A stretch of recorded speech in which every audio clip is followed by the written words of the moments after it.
Coming up tonight, it's official. Local leaders attend the delivery of the proclamation of a new British and Commonwealth monarch today.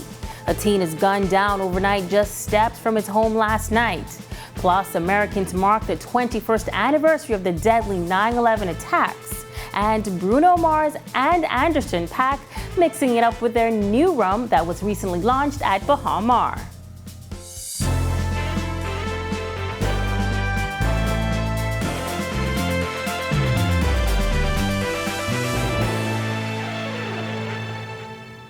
This is our News Weekend Edition. Thank you so much for tuning in. I'm Megan Shepard. Members of the Senate, the House of Assembly, the Privy Council, and law enforcement gathering in Parliament Square for the official delivery of proclamation of a new British and Commonwealth monarch this afternoon. Bethany McDermott reports. Now, therefore, I, the most Honourable Sir Cornelius Smith, Governor General of the Commonwealth of the Bahamas, along with the President and members of the Senate, the Speaker and members of the House of Assembly, and the members of the late Majesty's Privy Council in the realm of the Commonwealth of the Bahamas, with one voice and consent, publish and proclaim that King Charles III, by the death of our sovereign, Queen Elizabeth II, is now formally proclaimed sovereign of the Commonwealth of the Bahamas. God save the King. God save the King. And with those words, former Prime Minister Hubert Ingraham, who was also the senior member of the Privy Council, made the official proclamation of the new monarch, King George III. Early Thursday morning, it was revealed that Queen Elizabeth II's doctors were concerned for her health and recommended she remain under medical supervision. The Queen, who is the longest reigning monarch, died at Balmoral on Thursday at the age of 96, making way for a new king. Members of the House of Assembly, Senate, law enforcement, and members of the judiciary all gathered for the ceremony. Whereas our late sovereign, Queen Elizabeth II, died on the 8th day of September 2022, and by whose death the crown of the Commonwealth of the Bahamas now solely and rightfully comes to Prince Charles Philip Arthur George. Following the reading by the senior Privy Council member came a 21-gun salute.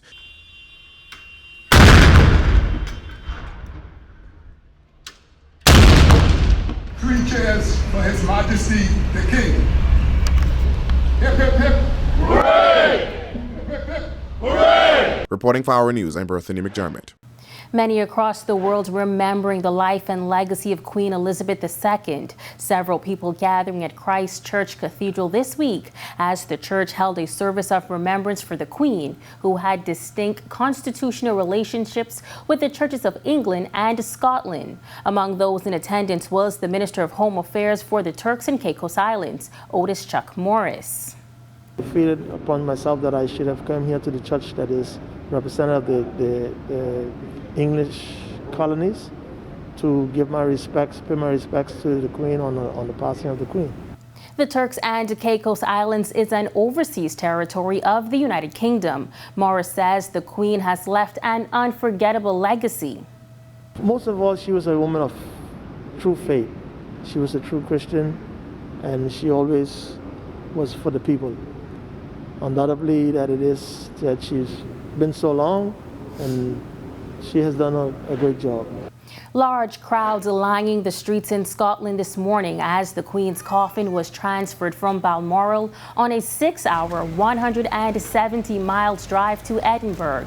Its destination was the Palace of Holyroodhouse, the official residence of the British monarch in the Scottish capital. Meantime, Bahamian physician Dr. Nicholas Fox visiting Buckingham Palace, paying his respects to Queen Elizabeth. The crowd is very thick, and the sadness is palpable. I'm here to pay my respects to the Queen and lay my wreath with my Bahamian flag for all those Bahamians that were not able to make it here to pay their respects.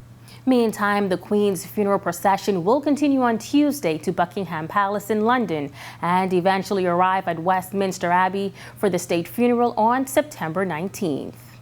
Around the world, particularly in the Caribbean, many are seeing the ascension of a new British monarch as an opportunity to push for change. Here in the Bahamas, some politicians are reacting to calls for slavery repatriations from the British. Marlena Leonard has that angle. Earlier in the year, then Prince Charles acknowledged the appalling atrocity of slavery, saying it, quote, forever stains our history.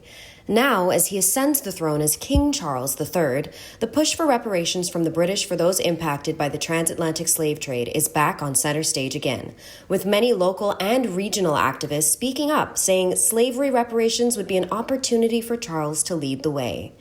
Opposition leader Michael Pintard. I wouldn't say that this is an opportunity. It has always been a front burner issue in the minds of descendants of Africans who were enslaved.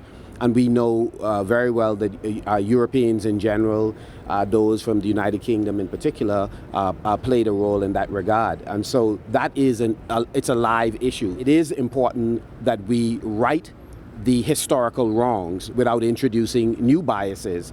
And so I remain supportive of the reparation movement. Social Services Minister Obi Wilchcombe also had views on the matter. The critical thing about life is not the mistake you made, is how you're able to rise up and amend and to be able to correct the mistakes you made, because nobody's perfect. Circumstances, I suppose, at those times led to certain things, but that was accepted. But it's not accepted now, and as the world has come to a particular level of knowledge and education, it's not accepted by the generations of today. Yes, the argument is reasonable. The argument must be considered, and I think that we've made progress. I think it's going to happen. Just a matter of time. The minister suggests that next year's CARICOM meeting, which is being hosted by the Bahamas, could see a lot of discussions surrounding the issue, as regional leaders will be together for the first CARICOM meeting since the ascension of King Charles III. Reporting for Our News, I'm Marlena Leonard. Switching gears from our Royals coverage, police looking into a shooting that killed a teen overnight. According to police press liaison officer Chief Superintendent Chrislyn Skippings, shortly after 9 p.m. Saturday, Lazaretto Road residents heard gunshots in the area. Around 9:30 p.m., gunshots were heard at Carroll's Close off Lazaretto Road. When residents came out after the gunshots were heard, they discovered a male with multiple gunshot injuries to the body. At present, we are not sure of the circumstances surrounding this particular incident. However, we are investigating. Those on scene say the victim is Welgie Noel, a resident of the area. While police are appealing to residents in the area to come forth and assist with the investigation, Our News has learned a teen whose life was tragically cut short was a member of the Roots Junkanoo group. Roots Deputy Chairman Dwayne Ellis said Noel joined the group this year and remembers him as an enthusiastic member. He was enthusiastic and excited about being a part of a Junkanoo group. We just want to say condolences to his family on behalf of the Roots Junkanoo organization, ESB Chairman, Mr. Wendell Francis, and we just need to stop this violence and killing this country. Now to a story you'll see on just one station. A man believed to be in his late 40s to early 50s died on Junkanoo Beach this afternoon. Police press liaison officer Chrislyn Skippings told Our News that police believe the man had medical complications. A bystander who wished to remain anonymous told Our News that she called 911 just before 1 p.m. after the man, who was with his family, started showing signs of distress.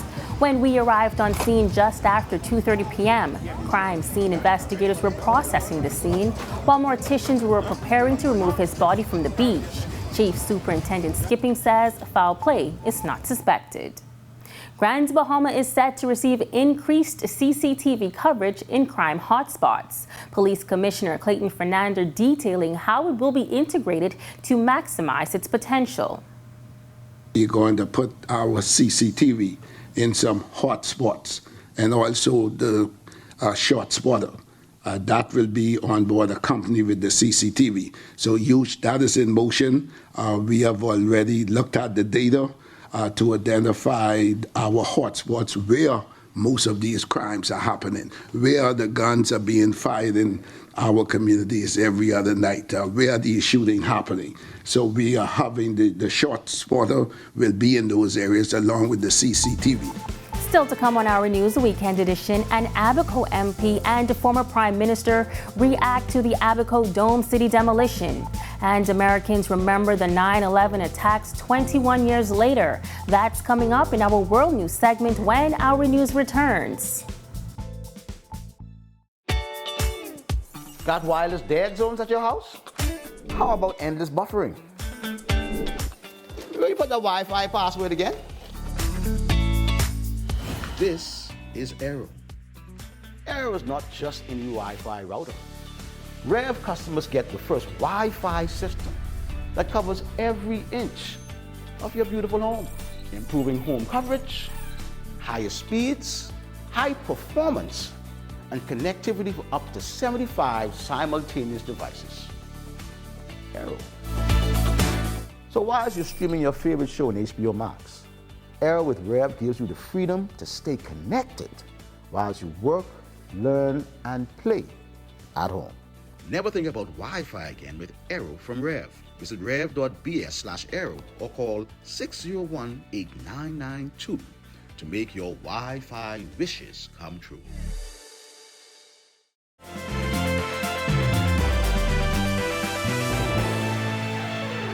The spring city domes were demolished earlier this week. Now, former Prime Minister Dr. Hubert Minnis is commenting on the matter, saying he is disappointed. Marlena Leonard has that report.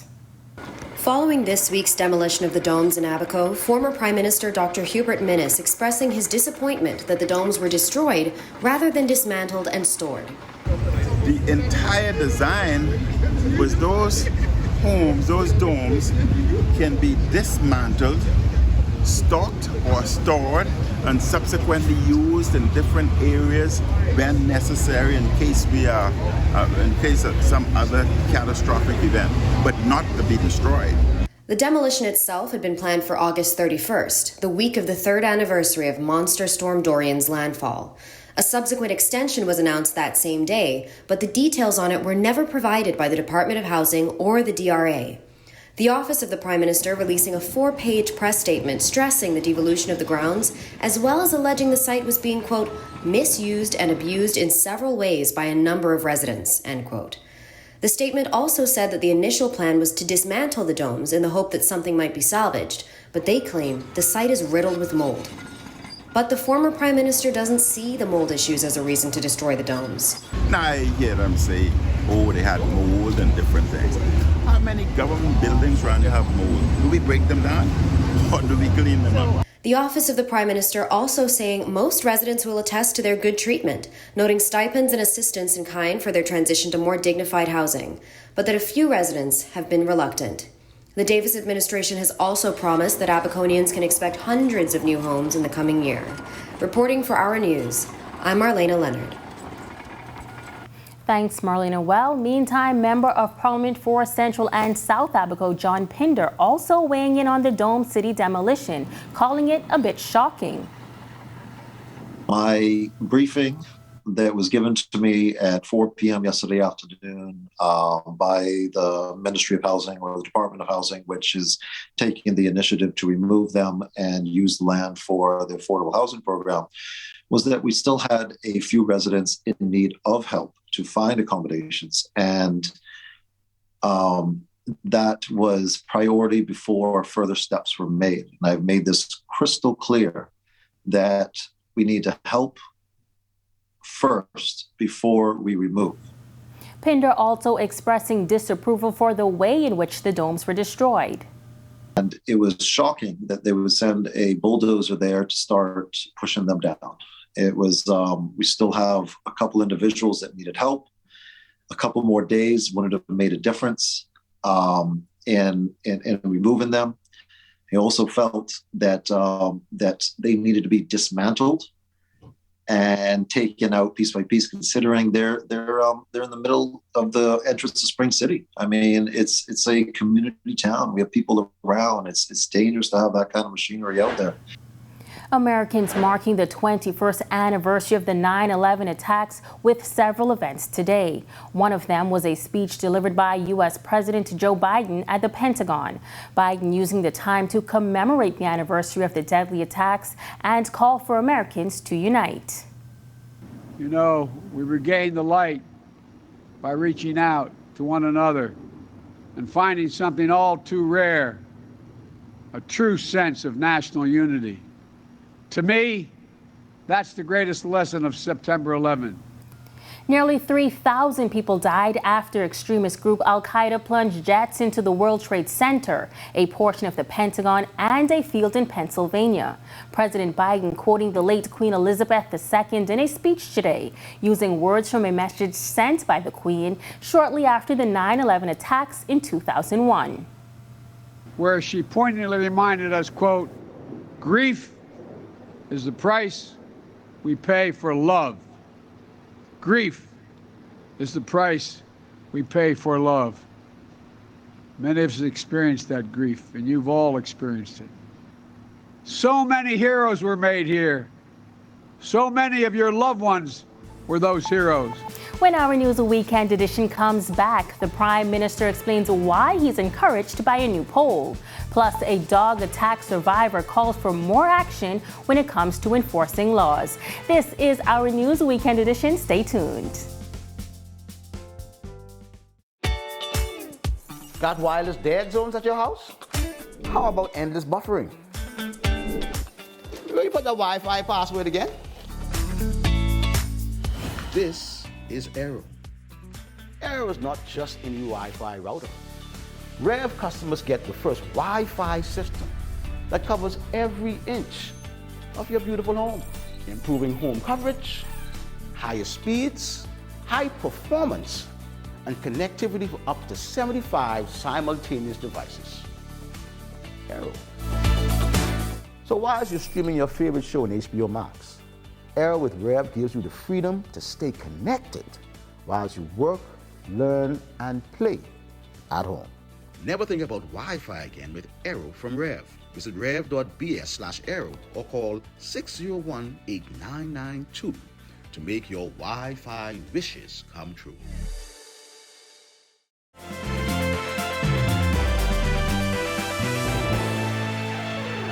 Earlier this week, we aired the first part of Alicia Barton's story, revealing her reaction to last month's fatal dog attack. In tonight's story, Barton, who is a dog attack survivor, talks about the need for change, while a member of the Animal Protection Control Board admits more can be done. Marlena Leonard has the story. Barton tells us she's greatly frustrated by the thought that, to her knowledge, the Animal Protection and Control Bill has gone largely unnoticed. Barton is speaking out after 61-year-old Anthony Gary Swan was allegedly mauled to death by dogs last month. They don't use the Animal Protection Act. That hasn't been enforced. The Animal Protection and Control Bill was written in 2009, and the Animal Protection and Control Act came into effect in 2010. That act also brought forth the establishment of an Animal Protection and Control Board. But board members say the board has been largely inactive since then as a result of a lack of government participation across multiple administrations and party lines. While some members have commended the Agricultural Minister Clay Sweeting's accessibility, APCB board member and Bahamas Humane Society president Kim Arana notes how long it has taken to get government attention after we asked her when was the last time the board had the agriculture minister attend a meeting. I've been trying to get a meeting with him since October of 2021. Agriculture Minister Clay Sweeting is slated to meet with the APCB next week, and the case against the owner of the dogs that attacked Barton begins on October 8th. Reporting for Our News, I'm Marlena Leonard.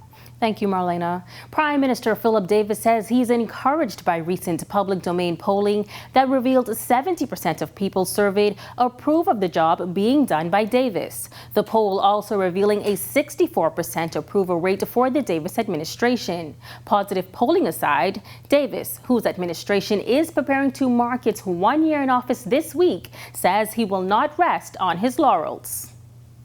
I'm encouraged by that.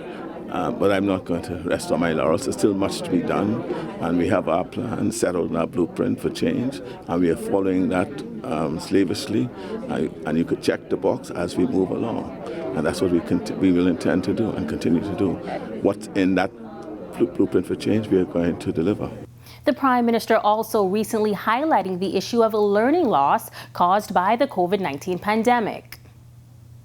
One of the concerns I have that has bubbled up over the last 2 years is the learning loss of our students because of the pandemic. And I'm wondering whether what initiatives that some of your schools may have embraced to tackle this learning loss, if you would wish to share. The Prime Minister made the comments while several Canadian colleges were paying a courtesy call and announcing their schools are offering scholarships to Bahamian students. The school representatives also laying out plans to address the issue. We also have an early college program which allows our high school students to start taking college credit and pay only $100 for one course, which is 3 credit hours. We give them 25% savings on the tuition. We also give them grants for the different programs to encourage their learning. So we can start you off at a bachelor's level and take you all the way through to a PhD, but give you quality learning. When our News Weekend edition comes back from the break, temperatures soar today, but will they continue to rise? We've got a look at what weather will look like. And a look at the launch of Bruno Mars and Anderson .Paak's Salveray rum and the locals who helped to make it happen. That's all coming up when the Weekend edition returns. Got wireless dead zones at your house? How about endless buffering? Will you put the Wi-Fi password again? This is Aero. Aero is not just a new Wi-Fi router.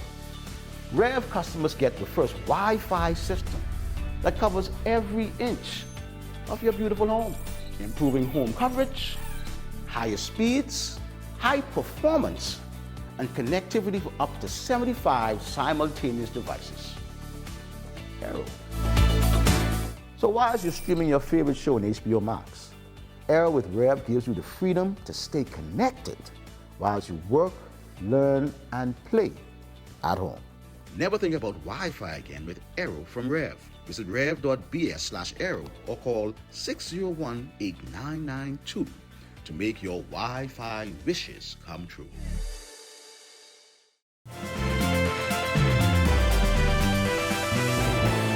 Welcome back. Temperatures hitting the mid-90s today, but feeling like 100 degrees. But is there more warm weather this week? It's time for a check on weather.